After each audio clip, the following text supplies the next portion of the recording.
Hello, Enid. I'm Derrick Silas, the Director of Communications for the City of Enid, and with me here is the Assistant City Manager, Scott Morris. How are you doing? Doing great. Awesome. On this Friday afternoon, everybody's been calling the city, asking questions about when am I going to have power restored and Right. and things like that. And so we wanted to give an update from our friends driving the orange trucks. Thank you so much, OG&E. You guys, you are always heroes during these events and times of year. So we appreciate all the work that you guys are out there doing while we're in our homes and at our work. And so wanted to pass along an update. Yeah, we have been getting calls and people are asking, when is my power going to be back on? And OG&E has given us an update here. So for the city of Enid, by Sunday night, everyone's power will be restored. Currently on the OG&E website, it's showing that there are 3,013 Enid customers still without power. And so all of those people should have power by Sunday night. That is here in Enid. That's here in Enid. They have already restored power to over 200,000 customers. OG&E has about 3,300 people working around the clock right now. And so far they've found over 232 poles, 200 cross arms, 44 transformers, 176 transmission structures that have been damaged or destroyed. And they're restoring power to customers every day, every hour. People are getting their power restored. So one of the things they said they won't be able to give specific addresses at this time to tell you that these addresses will be restored, but they are striving to have some houses restored every day. Yes, sir. Yeah. You know, they did also supply us with kind of a little protocol and some suggestions for people that are important to know. And so we'll just read through a few of those. One of them is do not approach crews and utility vehicles in your neighborhood. Doing so could jeopardize your safety and it will delay the restoration process. They are still urging people to use safety precautions whenever they're using a portable generator. And also when sending information on to OG&E, don't include your address, phone number, or personal information on the social media channels. Obviously, when you go to report your usage, you can put your address in there. One of the things they were saying also that they want people to stay away from the downed power lines and just use protocol. If you're near a OG&E personnel, be very cautious around them. That's right. I know a lot of people are probably wondering about the voting locations Tuesday. Can you tell me anything about that? Yes, they've been identified. They're working to check the power status right now. I can tell you, I went to the election board and voted early today, so you're welcome to do that.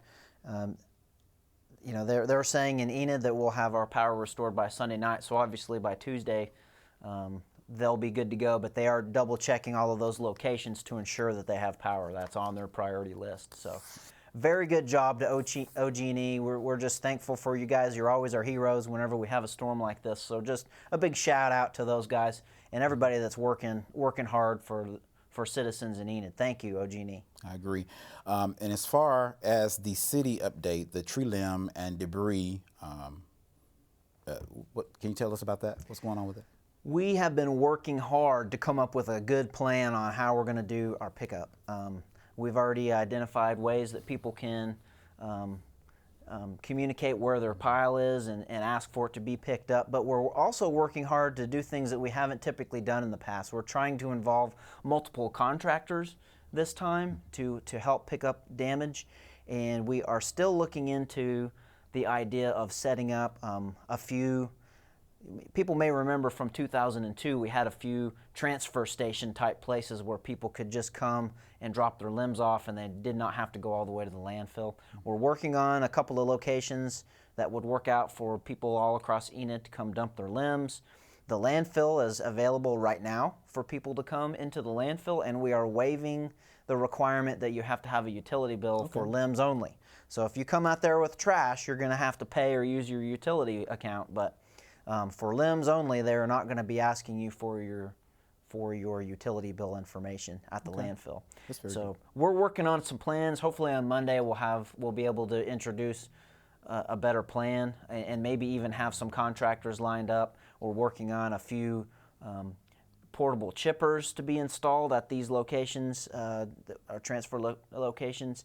And we have also, on the Tuesday night meeting, there will be another grapple truck purchase in there. So we're purchasing another grapple truck. We have 3 grapple trucks right now, so this one would be 4.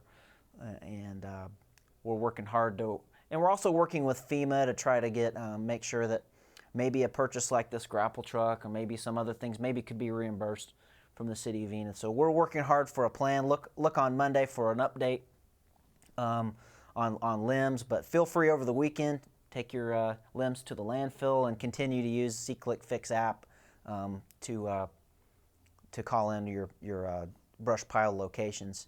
It looks like we've been getting a lot of SeeClickFix service requests already. Oh, yeah.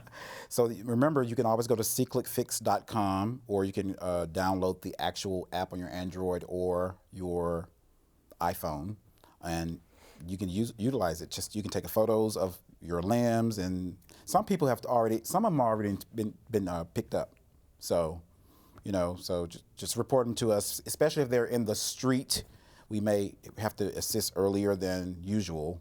There have been some limbs and trees that have fallen on streets. So yeah. Mm-hmm.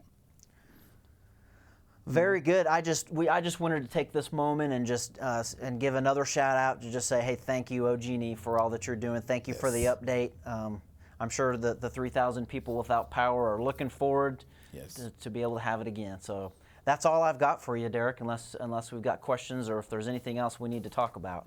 If there are no questions online, everyone's, I'm sure, happy and glad that what OG&E has done and is doing. So I want to thank you all of the residents out there for watching us, and join us Monday for our city management update at 1:30. Thanks and have a great day.